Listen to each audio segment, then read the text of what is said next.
Klaudija Kramarića kroz centar je proveo investitor Tomo Horvatinčić.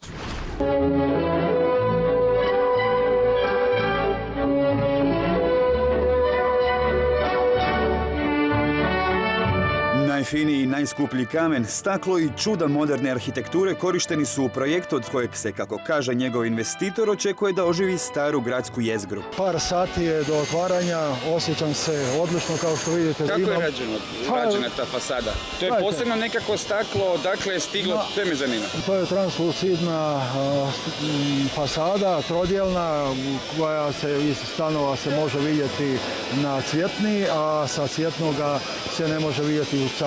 Bogatstvo ovog projekta je 700 novih radnih mjesta i javna garaža od 320 parkirnih mjesta. Koliko ljudi je radilo na ovom projektu? Znači, u samom početku je radilo 50-ak ljudi na rušenju, pa 100. Zadnjih mjeseci je radilo svakodnevno 1350 ljudi. Na samom ulazu u centar ugledat ćete staklene tube koje su zapravo svjetlosni bunari kroz koje prolazi velika količina sunčeve svjetlosti. Gore na vrhu biti bazeni, znači i kroz te bazene, taj bazenčik, dakle jedan sloj vode od 15 cm, kako profesor Podreka kaže, daje više dnevnog, 3-4 puta više dnevnog svjetla. I ako hoćeš dobro kupiti, dobro pojesti, dobro se provesti, biti viđen i vidjeti, jednostavno trebaš doći u Cvjetni, a morate se složiti da nam to jednostavno u Zagrebu fali. 50 trgovina i gotovo isto toliko stanova, te ukupno 10 etaža izgrađeno je u rekordnom roku. To je top-down varijanta, znači betoniranje i istovremeno i prema dole i prema gore. Prilikom uređenja interijera posebno se pazilo na detalje, kaže Horvatinčić, pa su sva pročelja trgovina jednaka. To smo mi kao investitori uložili sredstva da nemamo šiki-miki varijantu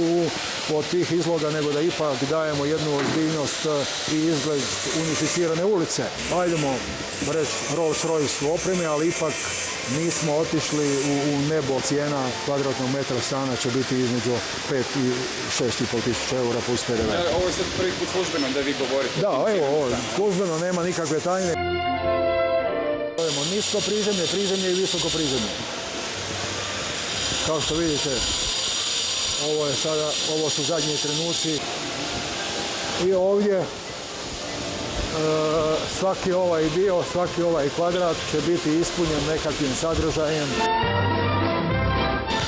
Dečki, ne možete tako, prašina vam sva ide. Pa uzmeš kantu i gledaj.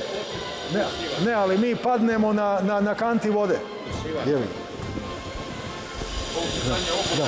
Pa ne, mislim, imamo uvijek detalji, su jako bitni. U podzemnoj garaži, javnom dijelu s 320 parkirnih mjesta, sat parkiranja bit će jeftiniji od onog na otvorenom, tvrdi investitor. A parking neće biti težak ni lošim vozačima, odnosno početnicima. 5-6 metara. Svagdje su u garažama 2,25. Naša je garaža 3 metra. Do luksuznih stanova vlasnici će se voziti u liftovima vrijednim 65.000 eura. Imamo jednu check-in listu od 120 potencijalnih kupaca. Dakle, Zdravko Mamić još nije kupio. Zdravko je moj prijatelj i neobično ga cijenim i kao čovjeka volio bi da kupi tu stan, ali još nije kupio. Nastavite gledati In magazin i pokazat ćemo vam kakav užitak od pogleda čeka one koji su za svoj novi stan spremni izdvojiti 3 do 4 milijuna eura. Evo vam gore Štros, znači Kaptol, Gradec, Katedrala, Trg Bana Jelačića.